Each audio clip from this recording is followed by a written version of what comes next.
Hi guys, and welcome back to my channel. Today's video is going to be a follow-up review on this little guy, and this is the Urban Decay All-Nighter Waterproof Longwear Liquid Foundation. So I'm going to say right off the bat, I didn't try the waterproof claims.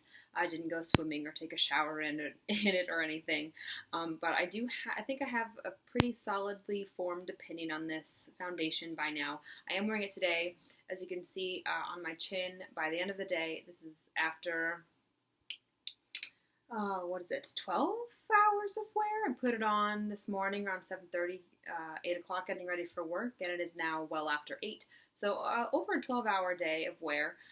It did break up around my chin. You can clearly see, even with the concealer actually, you can clearly see some red spots on my chin, but I feel like those did evolve throughout the day, unfortunately.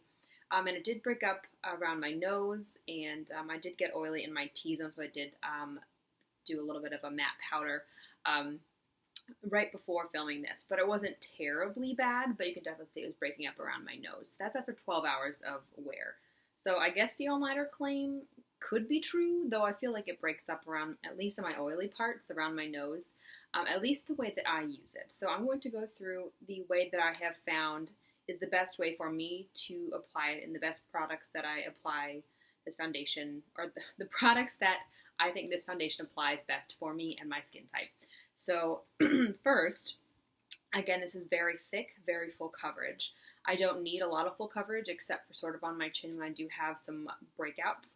The rest of my skin is, knock on wood, very clear the majority of the time. So I do use a damp beauty sponge to apply it. It is dirty. I did use it this morning because it does help sheer it out, but can also sort of pack on a little bit more coverage down on my chin area. The primers that I use with this product, yes, I did say primers as in plural. This is the one that I use all over my face as an actual primer. This is just the e.l.f. Poreless Face Primer. This is one of my all-time favorite primers. It's $6.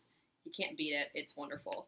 And then I actually use this primer. This is the IT Cosmetics No. 50 Serum Collagen Veil Anti-Aging Primer.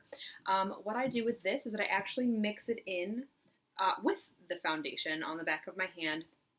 And then I apply it in little spots and then use the sponge to sort of blend it all together. Like I said, this is very full coverage, and doing that for me makes it work a little bit better on my skin. This is very difficult to blend out. With a brush, it's easier, but again, I like the results better with a sponge.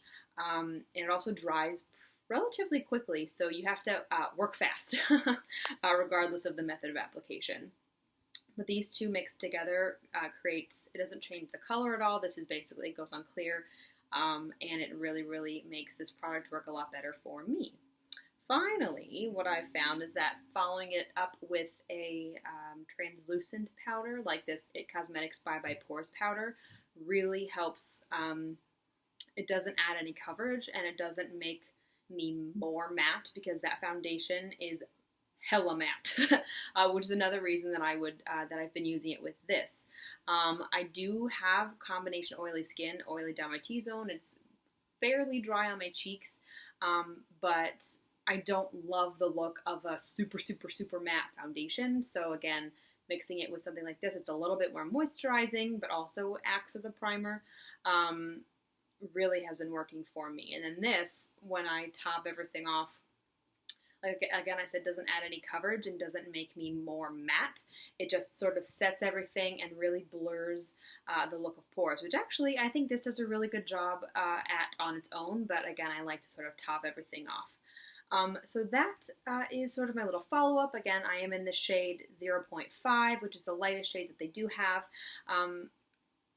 This is not my all-time favorite foundation. I actually have been preferring its sibling, the original Naked Skin foundation. However, as I showed in my original video, this is about 5 shades darker, but it is still in shade 0.5. So if they came out with a lighter version of this, this would be my all-time favorite foundation. However, unfortunately, I can only make this work in the summer months. Though I did just pick up a white mixer foundation, so I am going to try to see if it changes the consistency of this, and I really hope it doesn't, because I will use this a lot more often during the rest of the year, not just the summer months when I am a tad bit less pale. But that is my sort of follow-up review on this little guy. I do enjoy it as a foundation, especially now that I found out the other products that work best with it for me and my skin type. But if you have any questions, please feel free to let me know down below. Do not forget to comment, like, and subscribe. And thanks so much for watching, guys. Bye.